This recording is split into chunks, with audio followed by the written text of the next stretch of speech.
zu kompetitiv im Tabletop-Hobby, obwohl man gar keine Turniere spielt? Darüber möchte ich heute mal sprechen, denn ich habe hier für mich in der Vergangenheit, in den letzten Monaten ein paar Dinge festgestellt, die ich gerne ansprechen möchte.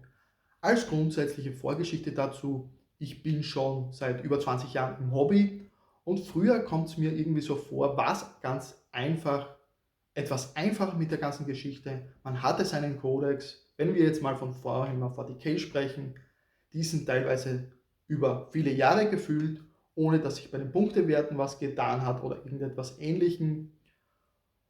Und man hat eben mit dieser Armee weitergespielt, bis irgendwann der neue Kodex rausgekommen ist. Oder wenn es wirklich etwas weitergegangen ist und man gesagt hat, man möchte die Armee nicht mehr spielen, weil die ist nicht mehr so kompetitiv vielleicht, dann hat man eben in sehr vielen Fällen, zumindest so meine Erfahrung, eine Zweit- oder Drittarmee gehabt, die man anstelle dann gespielt hat. Das hat sich jetzt aber in den vergangenen Jahren, vor allem jetzt im kürzeren Zeitraum, meiner Meinung nach sehr stark verändert, dass sehr viele Firmen bei ihren Spielsystemen begonnen haben, regelmäßige Updates zu bringen. Außerhalb eben von den Veröffentlichungen, den regulären, und das auf ganz unterschiedliche Art und Weise. Das kann zum Beispiel sein bei Warhammer 40k, dass mittlerweile eben ein PDF runtergeladen werden kann mit den aktualisierten Punktesystemen, hat zur Folge, man kauft sich teilweise mittlerweile jetzt in der 10. Edition einen Codex, wo noch immer Punkte drinnen stehen, die nicht mehr aktuell sind, schon nicht mehr, wenn das Ganze veröffentlicht wird. Oder eben auch andere Situationen. Und das ist das, wo es mir besonders jetzt aufgefallen ist spezifisch bei Mantic Games und Kings of War bzw. Firefight. Denn hier ist es so, wir haben als Beispiel bei Firefight das neue Command Protocols Buch bekommen vor ein paar Wochen. Dort sind abgedatete Regeln drinnen, die ein bisschen das Spielsystem verändern. Sehe ich grundsätzlich ein, sage mal, ist okay. Dieses Regelsystem ist vor einem Jahr auf den Markt gekommen. Hier kommt jetzt ein abgedatetes System, was die Regeln angeht, so ein paar Grundkonzepte, weil man gemerkt hat, das Ganze funktioniert nicht ganz so gut, wie man sich gedacht hat, beziehungsweise da ist einfach ein Update nötig in Bezug auf Balancing. Finde ich alles in Ordnung, aber was eben auch passiert ist oder was mir eben aufgefallen ist, hier in diesem Buch ist natürlich auch ein abgedatetes Armeelisten-Set enthalten, also alle Armeelisten, die es jetzt aktuell in Firefight gibt, sind hier enthalten mit neuen Profilwerten, mit abgedateten Punktesystem. Und das gleiche natürlich betrifft auch Kings of War, wo er schon seit Jahren jetzt in der 3. Edition regelmäßig das Clash of Kings Buch einmal im Jahr erscheint mit abgedateten Regeln und auch abgedateten Punktesystemen. Dagegen spricht ja im Grunde erstmal nichts, denn es ist ja schön, wenn Punktesysteme abgedatet werden oder wenn eben versucht wird von den Herstellern, ihre Spielsysteme gebalanced zu halten, weil das ist ja doch etwas, das bei so umfangreichen Spielsystemen etwas ist, das unmöglich eigentlich zu erreichen ist oder nur sehr schwer man sich an dieses Balancing eben annähern kann. Aber um jetzt auf das Thema mit dem Kompetitiven wieder zurückzukommen, vom Anfang, wo mir das Ganze eben aufgefallen ist, ist dann in Verbindung mit eben diesen Updates, wenn eben hier neue Punktesysteme und auch vielleicht abgedatete Regeln rauskommen. Als ein Beispiel, wo mir das besonders aufgefallen ist, ist hier eben wieder Firefight. Dort habe ich voriges Jahr die 2-Spieler Starterbox gekauft und daraus die Enforcer zusammengebaut und bemalt. Habe eine kleine Streitmacht, die ich zugegebenermaßen auch ein bisschen aus Selbstverschulden bisher noch nicht gespielt habe. Aber jetzt gab es halt eben die Information schon vor einer ganzen Weile. Es kommt ein neues Regelbuch raus, das wir hier jetzt vor ein paar Wochen eben bekommen haben, mit abgedateten Regeln, mit abgedateten Profilwerten teilweise für die Einheiten, die es bereits gibt und auch mit abgedateten Punktesystemen.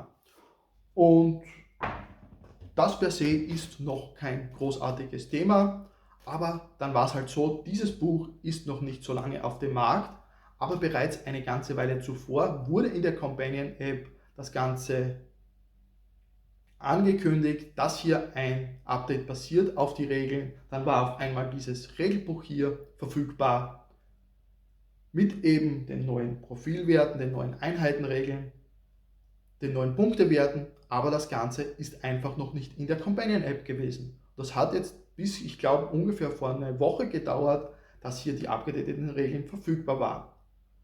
Und da sich jetzt aber unser Hobby in den letzten Jahren so verändert hat, dass man sehr viel stärker auch auf Apps und so weiter setzt, also ich habe schon ewig und einen Tag gefühlt keine Armeeliste mehr per Hand geschrieben, war dann für mich einfach die Motivation dann auch weg, mich mit Firefight auseinanderzusetzen, solange ich nicht dieses neue Command-Protokoll-Regelbuch in Händen habe, weil einfach mit der Armeeliste, die ich in der Companion-App bisher gemacht habe oder die ich aktuell zu dem Zeitpunkt noch machen konnte, waren die Regeln ganz einfach nicht up-to-date mit dem, was aktuell möglich ist zu spielen. Ist dann für mich eben dieser Gedanke aufgekommen, ob man vielleicht nicht selbst, also in dem Fall eben ich, zu kompetitiv denke, was das Hobby betrifft, um einfach zu sagen, okay, es gibt zwar bereits abgedatete Regeln, aber die sind einfach noch nicht in der Companion-App, also bin ich auch damit zufrieden, meine alte Armeeliste mal auszuprobieren, zu spielen, denn im Endeffekt, es geht ja um gar nichts. Ich habe das Hobby noch oder das Spielsystem noch gar nie gespielt, noch kein einziges Testspiel gemacht. Es spielt dabei eigentlich genau genommen gar keine Rolle, ob ich in meinen Standardeinheiten, in den Fernkampfeinheiten einen Burst Laser oder zwei Burst Laser bei 5 Figuren pro Einheit dann dabei habe. Laut den alten Regeln war ein Burst Laser möglich, jetzt sind anscheinend zwei möglich. Die habe ich von dem Modell her, von der Modellzahl her schon gar nicht, weil so viele Burst Laser gar nicht dabei waren in der Grundbox, in der Zwei-Spieler-Starterbox. Aber eigentlich spielt es wie gesagt keine Rolle, ob einer oder zwei gespielt wird. Denn es geht ja nur mal um ein Demospiel, um ein Testspiel. Aber dennoch war mein Denken so weit verkopft, dass ich dann eigentlich für mich gesagt habe, gemerkt habe, ich habe gar keine wirkliche Motivation, mich mit Firefight auseinanderzusetzen, weil ich eben weiß, dass das, was in der Companion App aktuell möglich ist, an Armeelisten zusammenzubauen, von dem abweicht, was bereits angekündigt worden ist, was möglich ist, beziehungsweise dann später, was eben bereits erschienen ist im neuen Buch, ist einfach anders gewesen als das, was in der Companion App noch möglich war, weil eben kein Update noch passiert ist. Und eben genau dieses gleiche Denken hat sich dann fortgesetzt bei mir eben für das Thema Kings of War. Denn wie schon gesagt, hier ist es ja auch so, hier erscheinen einmal im Jahr die Erweiterungen, eben das Clash of Kings Buch mit den abgedateten Punktesystemen, mit den neuen Regeln, in dem Fall auch einer neuen Armeeliste. Das ist ja auch alles schön und gut. Passt soweit ja auch alles, ist ja eigentlich von der Überlegung her wieder ein ganz gutes System. Nur auch hier wieder das Thema, ich habe jetzt in dem letzten Jahr ein bisschen stärker Zeit darauf verwendet, meine Northern Alliance zusammenzubauen, zu bemalen und aber nur eine Handvoll Spiele gespielt. Dann kam natürlich die Information, okay, es kommt anscheinend eine neue Zwei-Spieler-Starterbox, wieder mit Northern Alliance und Nightstalkern, aber mit den neuen Einheiten, damit verbunden eben neue Informationen. Es kommen Kunststoffmodelle, neue Infanterie, eben Elfeneinheiten und auch eine komplett neue Einheit mit diesen Zwergen eben auf den Raben. Und da hat es dann wieder auf die gleiche Art und Weise angefangen. Denn das Ganze ging dann weiter. Man wusste bereits, oder ich wusste eben bereits, dass diese Regeln kommen, dass diese Einheiten ins Spiel reinkommen werden. War erstmal kein Problem, denn es gab die aktuelle Armeeliste, die man spielen konnte, die war aktuell, soweit alles beim Alten und alles gut. Aber was ist dann passiert? Das Clash of Kings Buch kommt jetzt ungefähr in einem Monat, 3 Wochen heraus, also ist eigentlich noch gar nicht aktuell, wo eben dann die aktualisierten, abgedateten Regeln enthalten sind. Aber was sehr wohl passiert ist, es wurde bereits vor einer ganzen Weile die Companion App abgedatet und man hat nun bei der Northern Alliance 2 Armeelisten. Man kann eben einmal die die aktuelle Armeeliste spielen, die es seit Veröffentlichung gegeben hat oder eben seit letztem Jahr, und eben eine neue Liste 2023, die die neue Einheit bereits enthält, zusammen eben mit abgedateten Regeln, wie zum Beispiel der Umbenennung der Huskarls bzw. dem neuen System, wie das jetzt funktioniert, den neuen Punktewerten, aber eben auch der Einführung der neuen Regeln. Und hier ist jetzt eben das Problem, ich habe jetzt, wenn ich, so wie in meinem Fall, keine Subscription habe für die App, keinen Zugriff auf die Regeln, sondern ich sehe dort in der Armeelisteneintrag die neue Armeeliste, ich kann mir dort eine Armeeliste zusammenstellen, sehe dort auch die neuen Regeln, weiß aber nicht, was diese neuen Regeln tun, weil ich eben keinen Zugriff auf diese bekomme, außerhalb der Subscription. Jetzt kann ich eben nur meine alte Armeeliste, die ja nach wie vor die aktuellere ist, oder die aktuelle, die ja auch in der Companion-App verfügbar ist, die laut dem Regelbuch aktuell ist, kann ich weiterhin spielen, also an und für sich kein Problem. Aber ich habe halt bereits Zugriff auf diese abgedateten Regeln, die jetzt erst in 3-4 Wochen mit dem neuen Clash of Kings Buch dann offiziell erscheinen werden, sage ich jetzt mal. Aber irgendwie sind sie bereits offiziell, weil sie ja bereits in der Companion-App verfügbar sind und man sie ja auch einsetzen kann.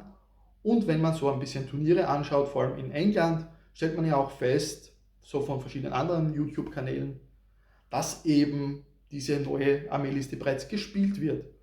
Und da war dann auf einmal wieder die Motivation weg, mich weiter mit meiner Northern Alliance zu beschäftigen, weil eben ich ganz einfach keinen Zugriff auf diese neuen Regeln habe. Und damit die quasi aktualisierten, die möglicherweise besser gebalanceden Regeln, stärkeren Regeln, wie auch immer man es bezeichnen möchte, gar nicht spielen kann, sondern ich bin darauf angewiesen, meine quasi alte Armeeliste weiterspielen zu müssen, bis ich das neue Clash of Kings Buch in Händen halte, was ja noch gar nicht, wie gesagt, heraus ist. Das Ganze soll jetzt aber hier bitte auch gar nicht zu negativ verstanden werden, sondern das war nur so ein Gedankengang, den ich eben für mich festgestellt habe, wieso mir in den letzten Monaten bei diesen beiden Spielsystemen dann ein bisschen die Motivation gefehlt hat, mich mit den Regeln zu beschäftigen im Speziellen und dann teilweise aber auch meine Figuren weiter zusammenzubauen und zu bemalen, beziehungsweise meine Armeen weiter aufzubauen, weil eben einfach dieser Gedankengang hier bei mir dann da gewesen ist. Und so kam ich dann darauf, mit der Fragestellung für mich, ob ich vielleicht persönlich und es vielleicht auch anderen Leuten so gehen könnte, zu kompetitiv zu sein, auch wenn ich selbst eigentlich gar keine Turniere spiele. Denn wie gesagt vorhin, es macht ja eigentlich gar keinen Unterschied in den beiden Spielsystemen. Das eine habe ich noch gar nicht gespielt und das andere habe ich noch nicht so häufig gespielt. Daher macht es eigentlich gar keinen wirklichen Unterschied, ob die Armeelisten für die nächsten Wochen oder vielleicht auch Monate jetzt wirklich aktuell sind oder nicht. Oder wie seht ihr das? Habt ihr ähnliche Erfahrungen gemacht? Geht es euch vielleicht genauso wie mir? Schreibt es gerne in den Kommentaren oder vielleicht hat irgendwer auch Interesse dazu, ein Video zu machen und uns mitzuteilen, was er davon hält oder wie es ihm eben dazu geht. Und ich möchte hier auch gar nicht aussparen, dass es hier natürlich andere Möglichkeiten gegeben hätte, wie zum Beispiel eine Subscription abzuschließen für die App, war aber für mich aktuell bisher kein Thema, weil ich eben einfach heuer nicht so viel zum Spielen gekommen bin. Daher habe ich es noch ausgelassen und ich hätte natürlich auch in dem Zusammenhang auch hergehen können und wenn ich mit jemandem zum Spielen komme, auch zuerst mal schauen können, dass ich über eben eine andere Person die Regeln bekomme. Wäre natürlich auch alles eine Möglichkeit gewesen, habe ich natürlich auch darüber nachgedacht, aber jetzt spezifisch eben auf diese Überlegung habe ich das Ganze einfach ganz bewusst hier mal ausgeklammert.